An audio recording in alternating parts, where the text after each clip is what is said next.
Okay, we'll continue on with our driver media availability. We're now joined in the infield media center by driver the number 5, GoDaddy.com Chevrolet, Mark Martin. Mark's currently 12th in points. Your thoughts about coming back here to get the road course season started here in Sonoma?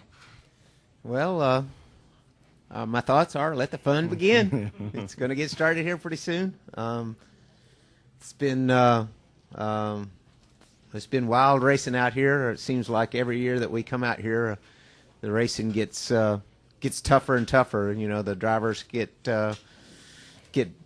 better and better at it throughout the field, and the cars continue to get more equal, and it gets tougher every year. So looking forward to getting started to it. It's a lot of fun. Road racing's fun. It's just, to me, it's just driving a car. You know, oval track racing is sort of oval track racing. To me, road racing is just driving a car fast, you know, keeping it out of the ditch. We'll go ahead and open it up to questions from the media. Again, as a courtesy, please state your name and affiliation. We'll start with Tom.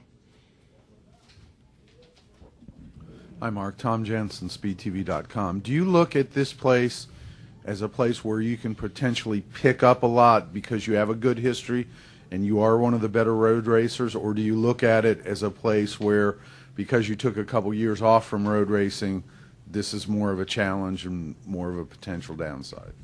I used to look at this place as a potential upside place, although the people that we were racing always were good road course racing as well as ovals, and the best teams usually are, you know. It's gotten so competitive. The cars have gotten so much less speed differential from the front to the back, and the drivers have all gotten good at it, that, you know, it's a lot tougher. So it's a tougher race, and the gas mileage continues to get it seems like every year it gets to be more and more of a challenge as well. So, you know, it presents different challenges, and it's an equal opportunity, I think, not to go forward or back, but just come here and battle like we do every week. Brock Beard, frontstretch.com and BSGN. I wanted to your road course experience is obviously beyond compare. I mean, you had the one win here in '97. You had so many of those wins at Watkins Glen. Yet you, after your hiatus from competing at this track, you seemed to struggle a little bit last year. What did you learn from that experience, and what, if anything, have you done to brush up on your road course skills? Well, as we did last year, we did some testing. We did some testing last year as well, but we didn't perform well, you know, at either road course last year. And so, you know, Hendrick Motorsports is put a lot of effort into raising the level, and we're going to find out this weekend if we were able to do that or not. A lot of effort's gone into it by our team as well as all the teams out there that we race against. Used to be 2 road course races were kind of a throwaway for many of the race teams. You know, they didn't want to put a lot into it because it was 2 races.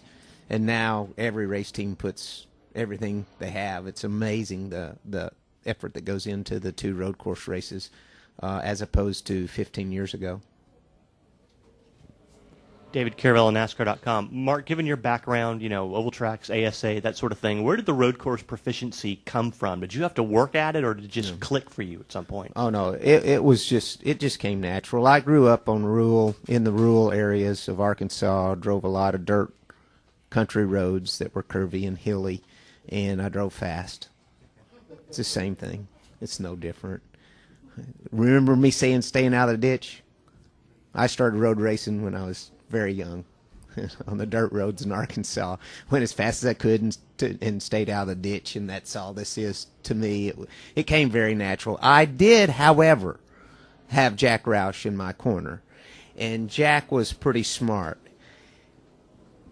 He figured out telling me what to do might not be the best approach, so he asked a lot of the right questions.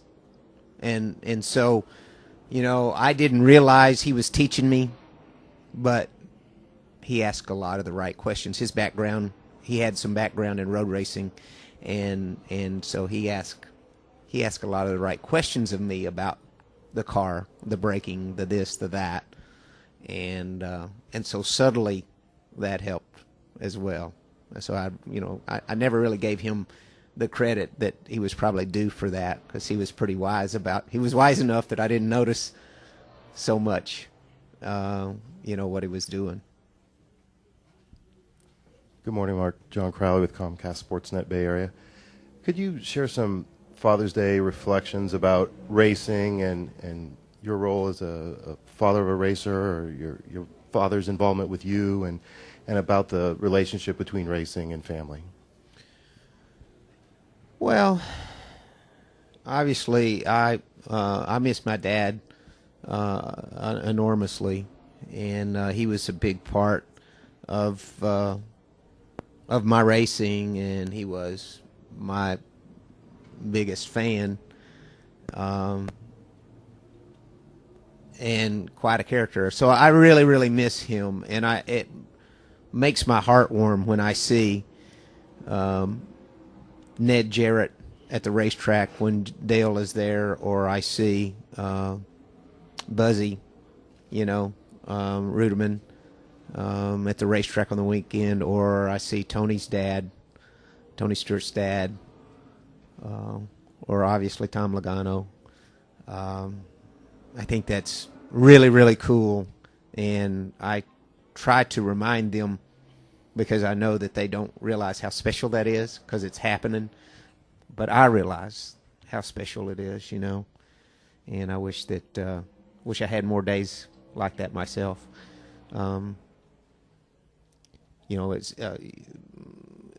It's something that's really special. It's a special time that I was able to spend with my son through his racing, because it was different than if he was playing Little League Baseball, because I could cheer for him, but I couldn't help him.